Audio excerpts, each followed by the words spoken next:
Eu quero compartilhar com você uma palavra hoje à noite, que está no Evangelho de João, capítulo 17. João, capítulo 17.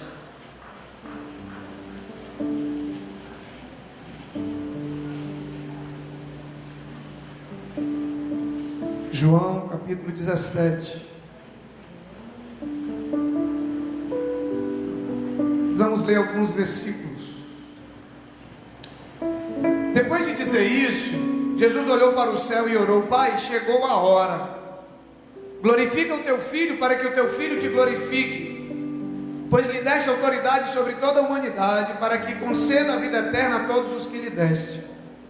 Esta é a vida eterna, que te conheçam como o único Deus verdadeiro e a Jesus Cristo a quem enviaste.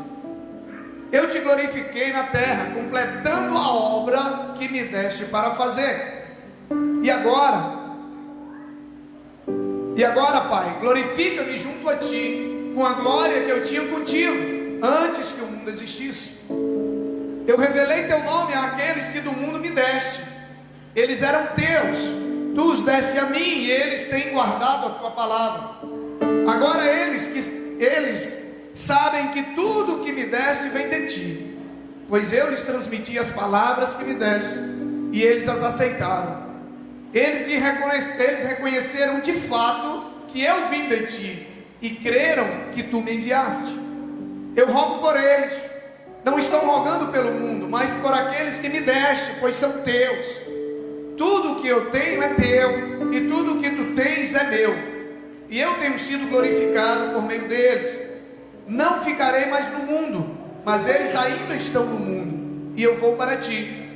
Pai Santo, protege-os em teu nome, o nome que me deste, para que sejam um, assim como somos um. Enquanto estava com eles, eu os protegi e os guardei pelo nome que me deste. Nenhum deles se perdeu, a não ser aquele que estava destinado à perdição, para que se cumprisse a Escritura. Agora vou para ti, mas digo estas coisas enquanto ainda estou no mundo, para que eles tenham a plenitude da minha alegria. Dê-lhes a tua palavra, e o mundo os odiou, pois eles não são do mundo, como eu também não sou. Não rogo que os tire do mundo, mas que os proteja do maligno. Eles não são do mundo, como eu também não sou. Santifica-os na verdade, pois a tua palavra é a verdade. Assim como me enviaste ao mundo, eu os enviei ao mundo. Em favor deles eu me santifico, para que também eles sejam santificados pela verdade.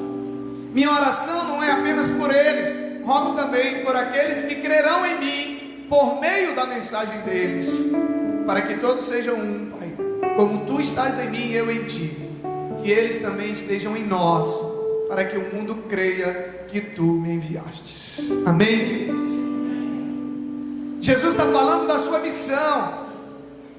Jesus, antes dele partir, antes dele estar com o Pai, ele tem uma conversa com Deus acerca daqueles que Deus tinha entregue a ele, para ele cuidar, para ele proteger, para ele discipular durante o seu tempo aqui na terra.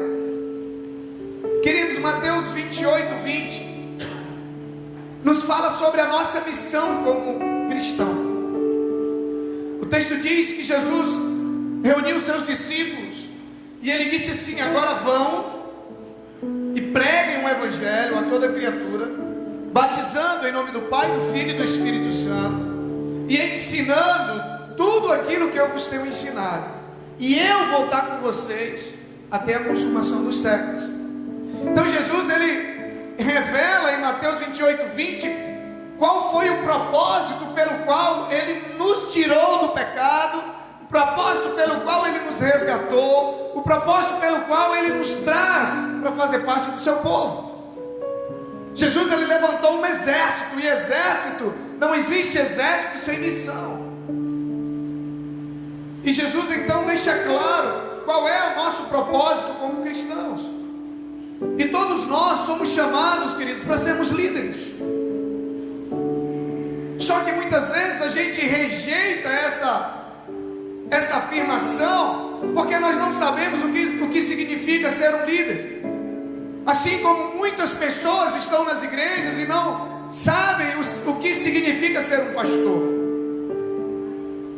Quando muitas vezes perguntamos para as pessoas o que significa ser um pastor, é aquele que prega na igreja.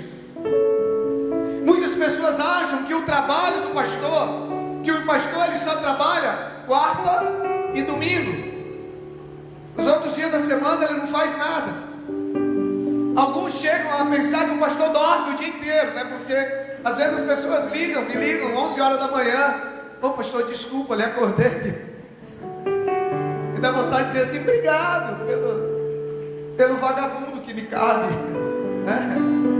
E dormir todo dia até 11 horas da manhã, querido, misericórdia, né? Então, porque as pessoas acham que o trabalho do pastor é pregar na quarta e no domingo. Quando morre alguém, ele vai lá, faz um culto fúnebre e pronto.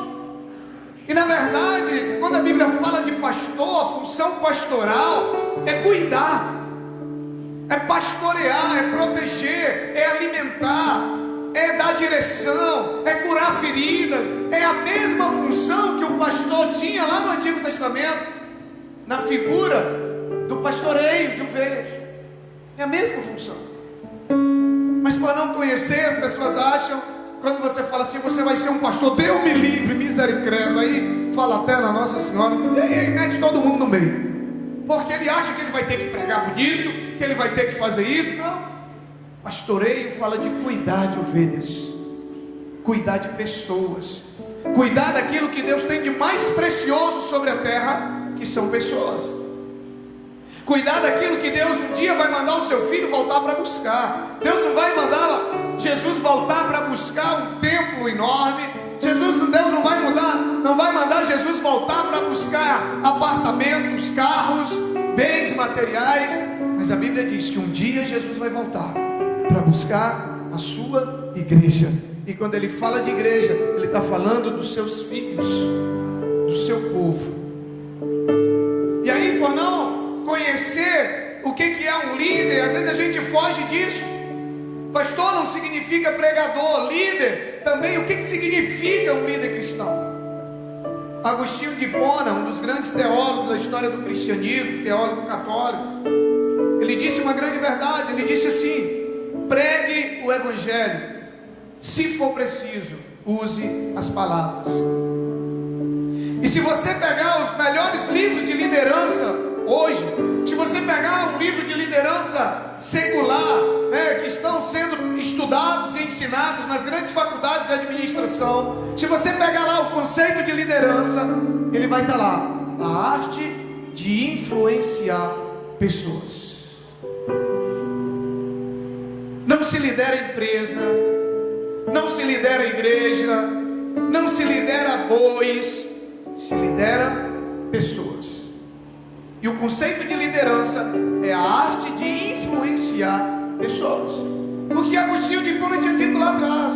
Quando ele fala pregue o evangelho, se for preciso use as palavras, ele está dizendo que nós pregamos muito mais com a nossa vida, com o nosso testemunho, com o nosso estilo de vida, do que com as nossas palavras. Ser um líder cristão nada mais é do que ser alguém disposto a ter um testemunho de vida, capaz de influenciar a vida de outras pessoas a serem transformadas. Isso é ser um líder cristão. E em segundo lugar, ser alguém apaixonado por pessoas. Tem gente apaixonada por carro, tem gente apaixonada por cachorro, tem gente apaixonada por tantas coisas. Mas o verdadeiro cristão, a maior paixão da vida dele depois de Cristo são pessoas. Ele é apaixonado por pessoas. Eu já vi pessoas fazerem, um escândalo por conta de um cachorro. Pessoas oferecem milhões, já vi milhões de recompensa para ter um cachorro de volta, mas não tem coragem de investir, talvez dezenas de reais para ver uma pessoa se converter e se livrar do inferno. Essa é a sociedade que a gente vive. Um cachorro hoje, ele vale mais do que um ser humano lá na sociedade. Um animal vale mais do que um ser humano. Um carro vale mais do que um ser humano. Mas o verdadeiro cristão não, porque ele valoriza aquilo que Deus valoriza. Ele é apaixonado por aquilo que Deus é apaixonado. Os sonhos de Deus são os seus sonhos. E ele é apaixonado por pessoas. Um líder cristão é alguém disposto a ter um testemunho capaz de influenciar a vida das pessoas e disposto a investir a sua vida na vida de outras pessoas. Por isso, querido, se você é alguém que tem um bom testemunho, e você é alguém que entende que o maior investimento que você pode fazer na sua vida aqui na terra é em pessoas, você é um líder. Você é um líder. E muitas vezes, pela falta de compreensão do que é ser um líder, a gente foge desse conceito e dessa responsabilidade. Porque na medida que você tiver um bom testemunho, na medida que você amar pessoas, automaticamente você vai atrair pessoas para você. Automaticamente pessoas vão querer te seguir, porque elas vão se sentir bem perto de você, porque elas vão sentir paz perto de você, porque elas vão sentir algo diferente perto de você, porque elas vão ver em você atitudes e valores diferentes,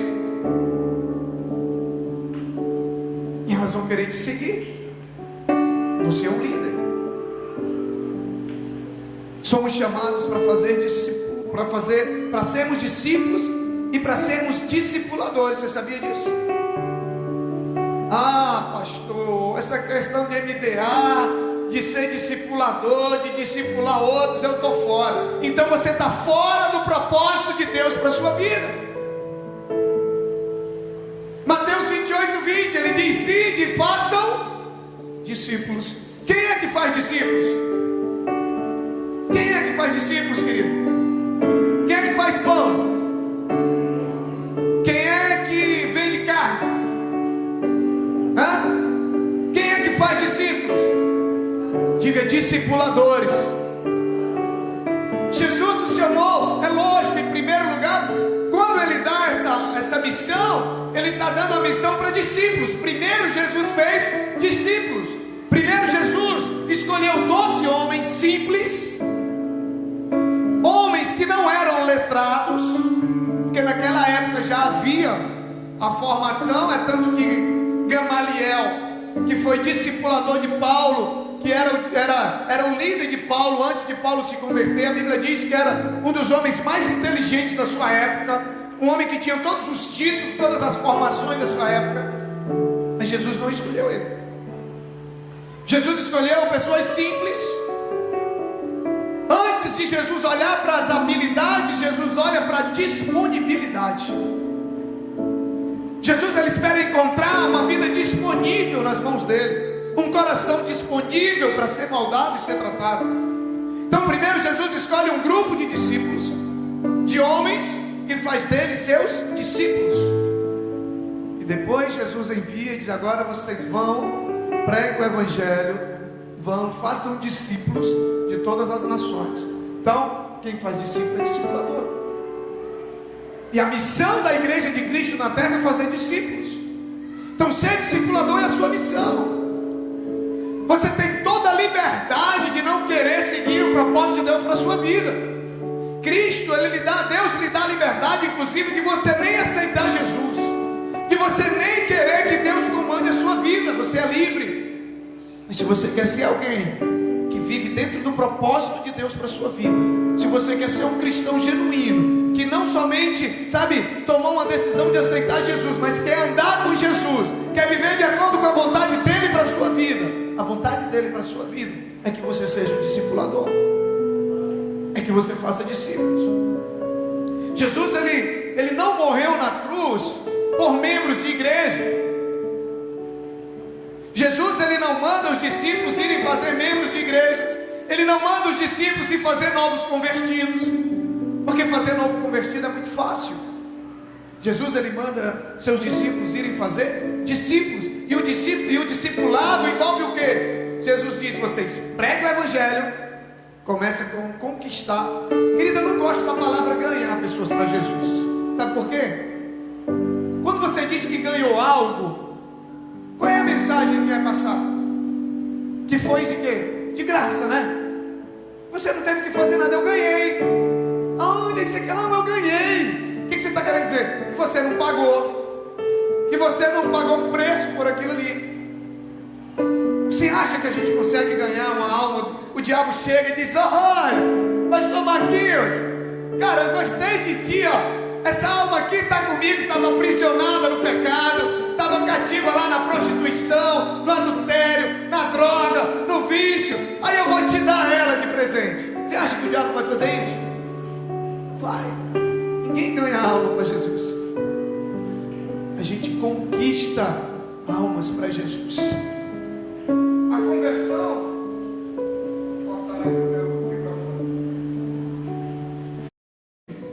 Ela envolve um processo de conquista. Que começa onde? A batalha começa onde? No mundo espiritual. A conversão envolve um processo de conquista que começa com oração, com jejum. Aí você leva a palavra, aí a pessoa se converteu. Aí o que ele diz? E de fazer discípulos, fazendo o que? Pregando o evangelho, prega o evangelho a toda criatura, batize em nome do Pai, do Filho e do Espírito Santo, ensine tudo aquilo que eu já te ensinei. Esse é o processo de discipulado. Fazer novos convertidos é muito fácil. Agora, fazer discípulos tem um processo. E é para isso que ele chama a sua igreja. É para isso que ele levanta um exército sobre a terra. Mas o evangelho que nós temos vivido hoje, querido, é o evangelho do egoísmo. As pessoas vão para a igreja já pensando só em si mesmo. Eu quero a bênção disso, é porque eu quero uma casa, é porque eu quero aquilo. Dar passos de fé é muito fácil. Eu quero ver viver uma vida de fé. Ir para o passo de fé na quarta-feira e no final de semana estar na balada é muito fácil. Eu quero ver viver uma vida diária de fé todos os dias. É isso que Deus tem para nós. As pessoas querem viver um evangelho do eu. O egoísmo não tem nada a ver com o cristianismo. Aí vem para a igreja, se converte, e aí não querem nem saber, não quero cuidar de ninguém, eu não quero saber, não conte comigo, eu não posso isso, eu não posso aquilo, eu não tenho tempo, eu não sei o quê. E diz que é cristão. Enquanto que a missão de Cristo para ele é o quê? Cristo, ele nos, como esse louvor que nós cantamos no final, ele diz, ele nos transformou, ele nos libertou para viver uma nova história, porque através da nossa vida ele quer mudar o mundo, ele quer mudar a vida de outras pessoas. A Bíblia diz que não se acende uma candeia, uma lamparina, um aladim, um candeeiro, seja lá como você entender, não se acende para colocar ele embaixo da mesa. O que Jesus está falando nessa parábola? Ele está dizendo que ele não transforma a vida de uma pessoa, ele não tira alguém das trevas para a luz para ficar escondido. Você não foi chamado para ficar escondido. Jesus não trabalha com crente 007, disfarçado, agente secreto. Não. Jesus não te chamou para ficar escondido no banco de uma igreja, numa cadeira de uma igreja, não. Jesus, o que Ele está fazendo na tua vida é porque Ele quer que aquilo sirva de luz para a vida de outras pessoas. É por isso que Ele diz: você nasceu para brilhar. Você nasceu para brilhar, não o seu próprio brilho, mas o brilho de Cristo na sua vida, que quando as pessoas olharem, elas vão desejar também para a vida delas. Para isso. Quando nós deixamos de ser usados dentro do propósito de Deus, muitas coisas ruins acontecem conosco, e muitas coisas boas deixam de acontecer com outras pessoas. Lá em Oséias a Bíblia diz que por falta de uso a terra ficou endurecida. Quantas pessoas que têm um coração endurecido porque não se deixam usar por Deus, porque não deixa Deus usar a sua vida como um canal de bênção na vida de outras pessoas, fechado em si mesmo, no egoísmo, só tem tempo para o seu trabalho, sabe, para as suas coisas, para a sua família e os outros. E aí, por falta de uso, a terra vai ficando seca, porque o rio de Deus não está jorrando. Aí o coração vai ficando endurecido, aí já não sente a presença de Deus, aí já não isso, aí já não aquilo. Aí quando pensa que não, está fora da presença de Deus. Deus, Ele nos chamou, sabe, para fazer a diferença na vida das pessoas, para sermos um instrumento. Somos chamados todos para sermos discipuladores. Quando Jesus nos chama para fazer discípulos, é isso que Ele estava querendo dizer. Esse é o propósito dele quando fomos escolhidos.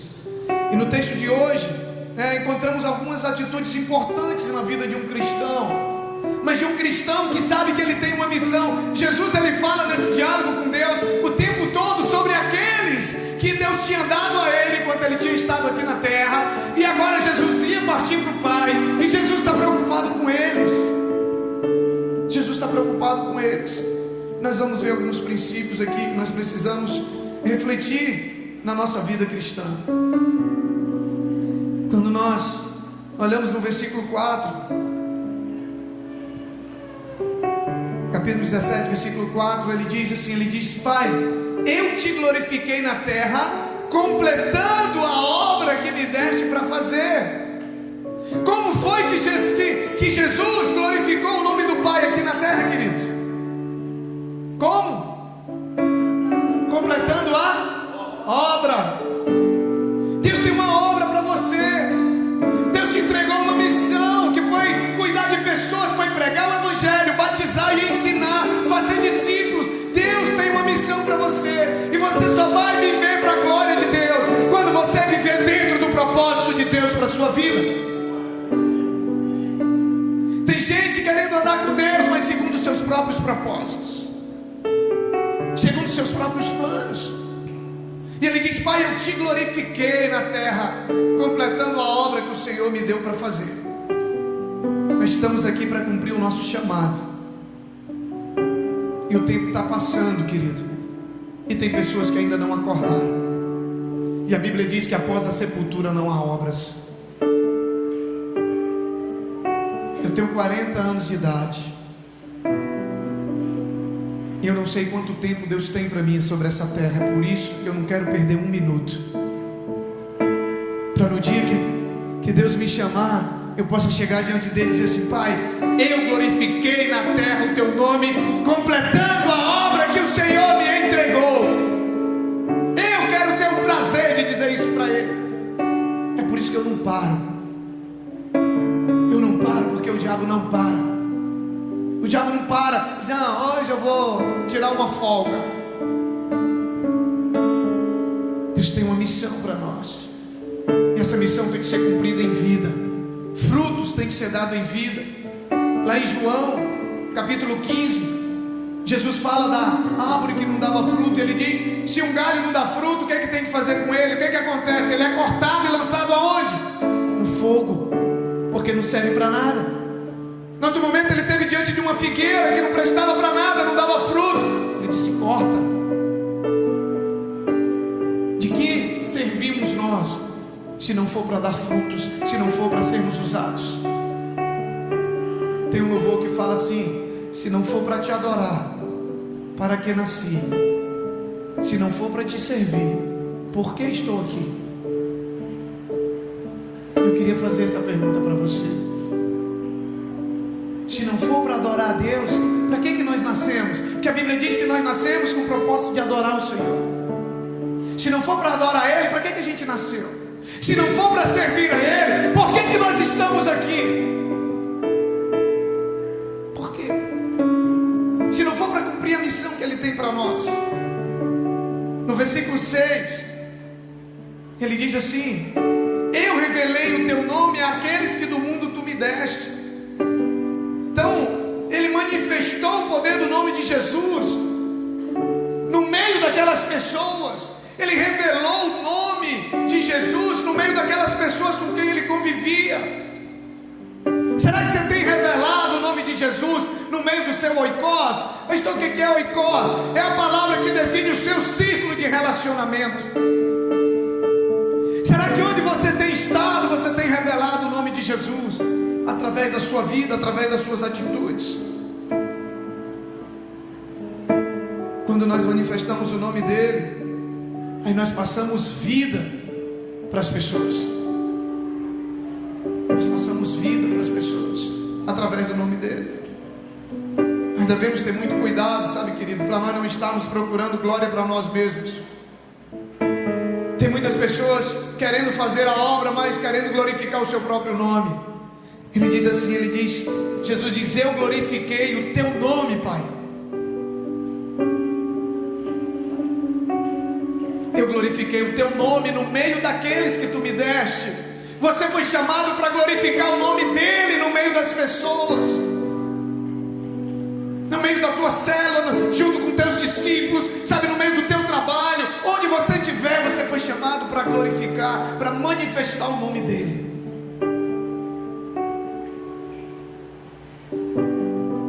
E ele diz, no versículo 7 e 8, ele diz assim: agora eles sabem que tudo que me deste vem de ti, pois eu lhes transmiti as palavras que me deste, e eles as aceitaram.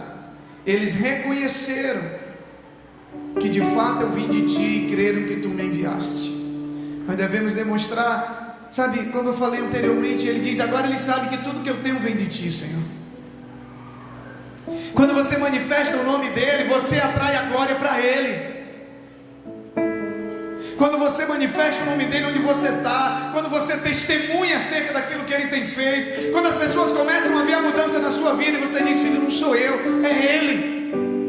Eu sou isso hoje por causa dele, por causa da obra dele na minha vida, por causa do amor dele por mim, por causa do cuidado dele por mim. E aí as pessoas vão começar a querer também esse cuidado na vida delas. Jesus diz: pai, ele sabe agora que eu não sou nada. É Jesus que está falando isso, queridos. E muitas vezes nós queremos ser tantas coisas. Jesus diz: pai, ele sabe que eu não sou nada, que tudo que eu tenho, que tudo que eu sou, ele sabe que vem de ti. Ele sabe que eu não sou nada sem ti. E eles reconheceram de fato que o Senhor me enviou. Olha, Jesus cumprindo a missão que Deus tinha dado para ele. No versículo 9, ele diz assim: eu rogo por eles, preste bem atenção, estou rogando pelo mundo, não estou rogando pelo mundo, mas por aqueles que o Senhor me deu, pois eles são teus. De quem são os discípulos que você vai fazer, querido? De Jesus, são do Pai. Às vezes, numa questão de expressão, de linguagem, a gente diz: ah, meu discípulo. Mas todos nós somos discípulos de Cristo. Todos nós somos do Pai. Quando nós tratamos nossos discípulos, para facilitar a comunicação, a identidade, a identificação, Paulo disse para os dele, Paulo disse: olha, sejam meus imitadores, assim como eu sou de Cristo. Tem gente que diz assim: ah, não olhe para mim não, olhe para Jesus. Você tem que dizer: olhe para mim. Olhe para mim, que você vai ver a vida de Cristo em mim. Agora, se eu errar, continue olhando para Cristo. É muito fácil dizer: olhe para Jesus, e tirar de nós a responsabilidade de sermos igual a Ele. Você tem que olhar para o seu discípulo e dizer: olhe para mim, porque eu quero ser um exemplo de Jesus na sua vida. Olhe para o meu testemunho, mas saiba que eu sou falho. Como Paulo diz: sejam meus imitadores, assim como eu sou de Cristo. Quando eu não imitar Cristo, pula fora. E Jesus diz para ele, diz: olha, eu estou orando por eles, porque eles são teus. Jesus sabia que se ele não orasse por aqueles que Deus tinha dado a ele, Deus jamais confiaria o mundo a ele. A Bíblia diz: seja fiel no pouco e eu te colocarei sobre o muito. Deus te entrega um discípulo e você não ora por ele. Sabe o que acontece? O diabo vem e leva. Jesus, nós estamos falando de Jesus. Jesus diz: eu oro por eles, porque eu sei que eles são teus, e um dia eu vou prestar conta deles. Se você pega algo que não é seu, uma hora você vai ter que devolver, né? Alguém entrega algo para você, ele diz: olha, está aqui, cuida para mim, e daqui a um tempo você vai me entregar de volta. A parábola dos talentos fala disso. Os discípulos são de Jesus, e todos aqueles que ele entregar nas tuas mãos, ele vai, um dia você vai ter que entregar para ele. E Jesus sabia disso. Ele diz: olha, eu oro por eles, porque eles são teus. prioridade de oração, sabe? Orar por novas ovelhas, por novos discípulos, orar por aqueles que Deus já te entregou. É a oração, a chave da vitória é a oração. A luta é vencida no mundo espiritual. Aí Deus entrega discípulos na sua mão, você não ora, você não cuida, aí perde. Aí você acha que Deus vai te confiar coisas maiores. Você contrata uma pessoa para sua empresa, aí você coloca ela para tomar conta de um setor lá mais simples, mais tranquilo, que não exige tanta responsabilidade, e ela não dá conta daquilo ali. Você vai pegar ela e vai botar como gerente da sua empresa. Você vai pegar ela e vai botar para cuidar do dinheiro da sua empresa. Você não faz isso, Jesus também não. Ele diz: seja fiel no pouco, eu vou te colocar sobre o muito.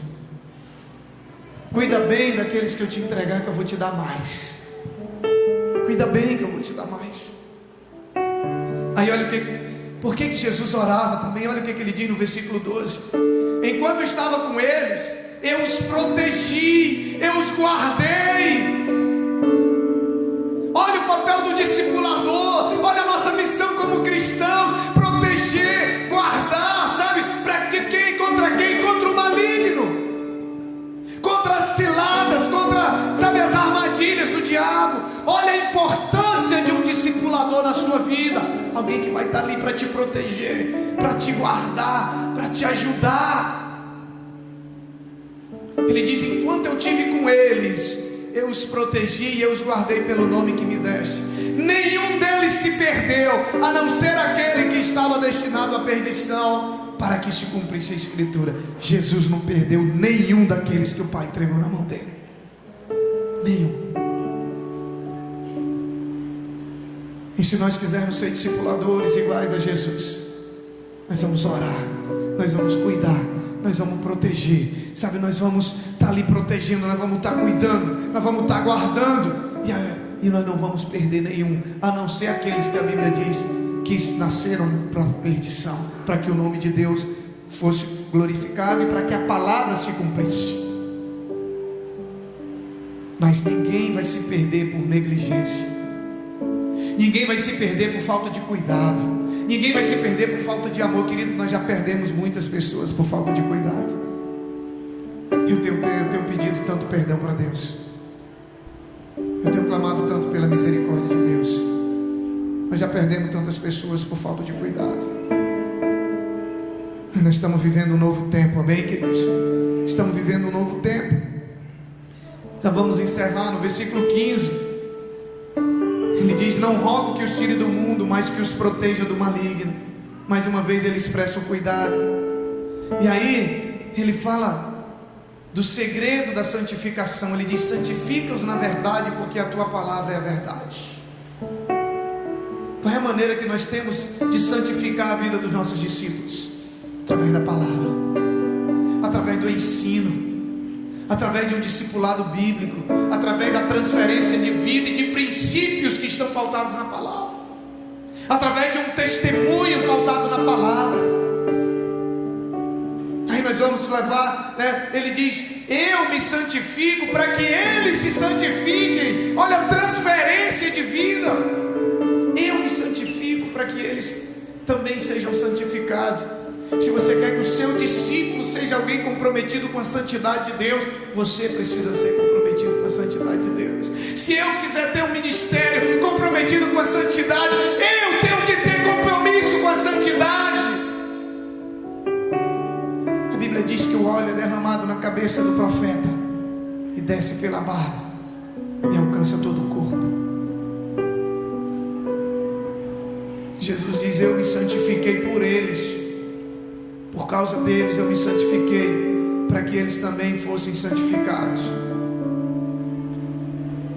Versículo 19: em favor deles eu me santifico, em favor deles eu me santifico, para que também eles sejam santificados pela verdade. Nós só podemos transferir aquilo que nós temos, querido. Nós só podemos dar aquilo que nós temos. Se você não for alguém comprometido com a santificação, com a obediência, com uma vida pautada na palavra de Deus, seu discípulo nunca vai ser. Nós só damos aquilo que nós temos. Nós só podemos dar aquilo que nós temos. Você não pode produzir no seu discípulo aquilo que você não é. Você não pode ter um discípulo que ora muito se você não ora. Você não pode ter um discípulo comprometido com a palavra se você não tem compromisso com a palavra. Você não pode ter um discípulo, sabe, que tem fé e que anda em fé se você não é uma pessoa que anda em fé. Você não tem.